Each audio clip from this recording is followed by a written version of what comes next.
আসসালামু আলাইকুম প্রিয় শিক্ষার্থী বন্ধুরা, আশা করি সবাই ভালো আছো। আমি সামষ্টিক অর্থনীতির একটি গুরুত্বপূর্ণ প্রশ্ন নিয়ে তোমাদের সামনে হাজির হয়েছি। স্বল্পকালীন ভোগ অপেক্ষক ও দীর্ঘকালীন ভোগ অপেক্ষকের মধ্যে পার্থক্য লেখো। স্বল্পকালীন ভোগ অপেক্ষক এবং দীর্ঘকালীন ভোগ অপেক্ষকের মধ্যে পার্থক্য লেখো। ভেরি ভেরি ইম্পর্টেন্ট একটি প্রশ্ন। আমরা মনোযোগ সহকারে প্রথম থেকে শেষ পর্যন্ত ক্লাসটি দেখবো ইনশাল্লাহ। তো পার্থক্যের ক্ষেত্রে শুরুতে আমরা কি করব, লিখে নিব যে নিম্নে স্বল্পকালীন ভোগ অপেক্ষক এবং দীর্ঘকালীন ভোগ অপেক্ষকের মধ্যে পার্থক্য দেওয়া হলো। 1 নাম্বার সংজ্ঞাগত পার্থক্যের মধ্যে লিখবো আমরা স্বল্পকালে আয়ের সাথে ভোগের যে নির্ভরশীলতা সম্পর্ক তার গাণিতিক প্রকাশকে স্বল্পকালীন ভোগ অপেক্ষক বলে। আমরা তো জানি যে আয়ের সাথে ভোগের যে নির্ভরশীলতা সম্পর্ক, ভোগটা মূলত নির্ভর করে আয়ের উপরে, তাই না?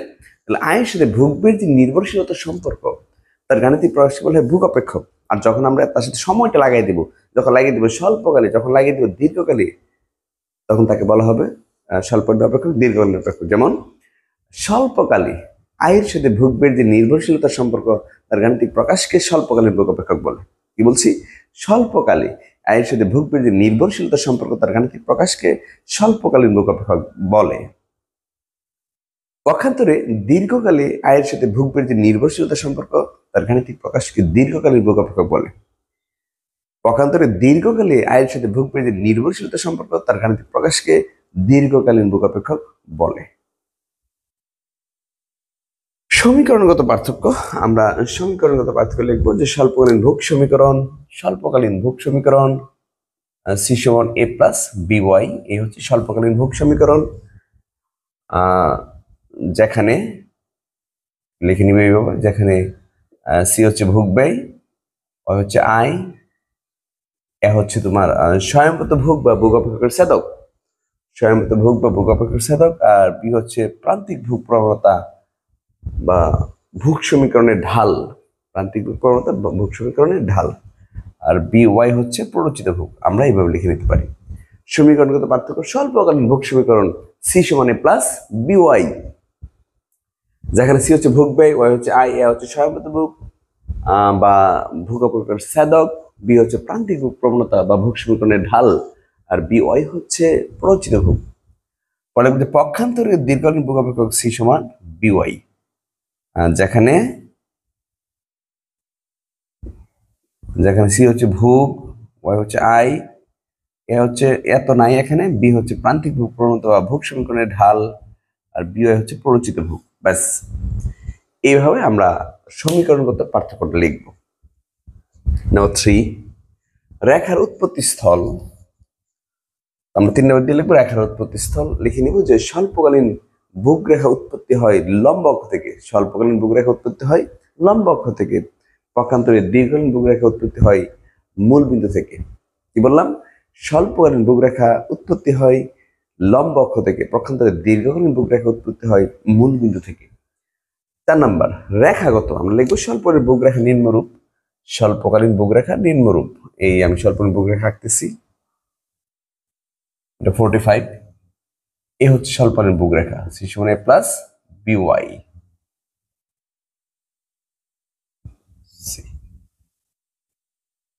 এটা 45 ডিগ্রি। ঠিক আছে, এটা হচ্ছে কি স্বল্পকালীন ভোগ রেখা। স্বল্পকালীন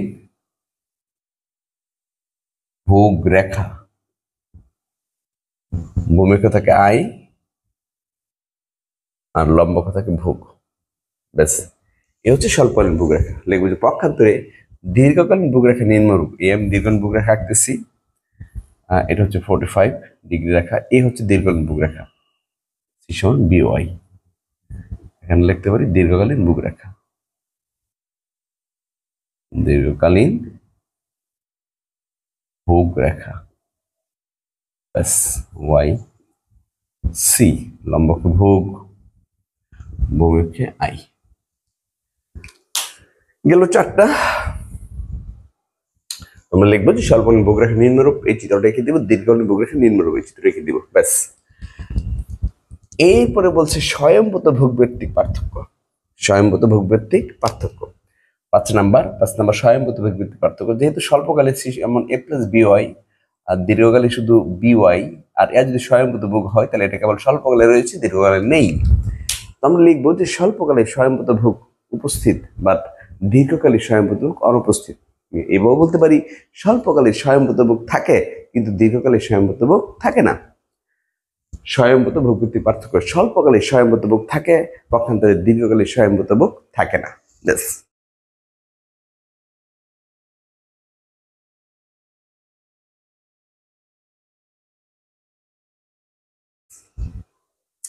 গেল 5। এরপর হচ্ছে 6, এপিসি ও এমপিসি এর সম্পর্ক। এপিসি এবং এমপিসি এর সম্পর্ক।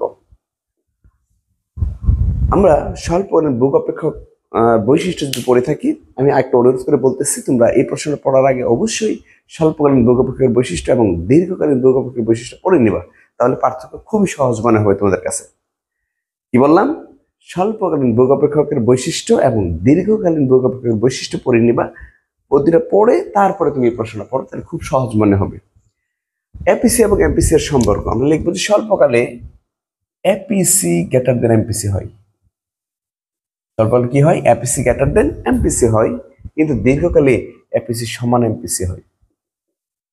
তাহলে আমরা যখন লিখবো যে এপিসি এমপিসি এর সম্পর্ক কোলন দিব, এপিসি এমপিসি সম্পর্ক কোলন দিয়ে লিখে নিব যে স্বল্পকালীন ভোগ অপেক্ষকের ক্ষেত্রে এপিসি গ্রেটার দেন এমপিসি হয়, পক্ষান্তরে দীর্ঘকালীন ভোগ অপেক্ষকের ক্ষেত্রে এপিসি সমান এমপিসি হয়। 6। তারপর হচ্ছে 7 হচ্ছে এপিসি ভিত্তিক, শুধু এপিসি ভিত্তিক। আমরা জানি স্বল্পকালে এপিসি পরিবর্তনশীল কিন্তু দীর্ঘকালে এপিসি স্থির থাকে। তো আমরা লিখবো এপিসি ভিত্তিক পার্থক্য বা এপিসি ভিত্তিক লিখে নেব যে স্বল্পকালে এপিসি পরিবর্তনশীল হয়, পক্ষান্তরে দীর্ঘকালে এপিসি স্থির থাকে। কি লিখবো? স্বল্পকালে এপিসি পরিবর্তন হয়। আমি এটা কিন্তু বৈশিষ্ট্য পড়াইছি, স্বল্পকালীন ভোগ অপেক্ষকের বৈশিষ্ট্যের মধ্যে এটা পড়াইছি। স্বল্পকালে এপিসি পরিবর্তনশীল কিন্তু দীর্ঘকালে এপিসি স্থির। অবশ্যই বৈশিষ্ট্য, যেমন এখানে যা সংজ্ঞাটা বৈশিষ্ট্য পড়লে তুমি সংজ্ঞাটা পারতেছো, হ্যাঁ, সমীকরণ পার্থক্যটা পারতেছো, তারপর হচ্ছে তোমার ওই যে স্বয়ংভূত ভোগবৃত্তি পার্থক্য পারতেছো, যদি ওই স্বল্পকালীন ওই দীর্ঘকালীন ভোগ অপেক্ষকের বৈশিষ্ট্য পড়ে থাকো। তারপরে এপিসি এমপিসি সম্পর্ক পারতেছো, এপিসি ভিত্তিকটা পারতেছো, স্থিতিস্থাপকতা ভিত্তিক পারতেছো। এগুলো হচ্ছে বৈশিষ্ট্য বলে, এগুলো খুব সহজে পারা যায়। 8 স্থিতিস্থাপকতা ভিত্তিক। স্থিতিস্থাপকতা ভিত্তিক কি? আমরা জানি স্বল্পকালীন ভোগ অপেক্ষকের স্থিতিস্থাপকতা একের চেয়ে কম, কিন্তু দীর্ঘকালীন ভোগ অপেক্ষকের স্থিতিস্থাপকতা একের সমান। আমরা লিখে নেব যে স্বল্পকালীন ভোগ অপেক্ষকের স্থিতিস্থাপকতা একের চেয়ে কম, কিন্তু দীর্ঘকালীন ভোগ অপেক্ষকের স্থিতিস্থাপকতা একের সমান। কি বললাম? স্বল্পকালীন ভোগ অপেক্ষকের স্থিতিস্থাপকতা একের চেয়ে কম, কিন্তু দীর্ঘকালীন ভোগ অপেক্ষকের স্থিতিস্থাপকতা একের সমান। 9 নম্বর, সমানুপাতিক বনাম অসমানুপাতিক। স্বল্পকালে ভোগ অপেক্ষককে বলা হয় তোমার অসমানুপাতিক ভোগ অপেক্ষক, কিন্তু দীর্ঘকালীন ভোগ অপেক্ষককে বলা হয় সমানুপাতিক ভোগ অপেক্ষক। আমরা লিখে নেব স্বল্পকালীন ভোগ অপেক্ষক হলো অসমানুপাতিক ভোগ অপেক্ষক, কিন্তু দীর্ঘকালীন ভোগ অপেক্ষক হলো সমানুপাতিক ভোগ অপেক্ষক। এর হচ্ছে ক্রস সেকশন এবং টাইম সিরিজ উপাত্ত। স্বল্পকালীন ভোগ অপেক্ষকের উৎস হলো, স্বল্পকালীন ভোগ অপেক্ষকের উৎস হলো ক্রস সেকশন, আর দীর্ঘকালীন ভোগ অপেক্ষকের উৎস হলো টাইম সিরিজ উপাত্ত।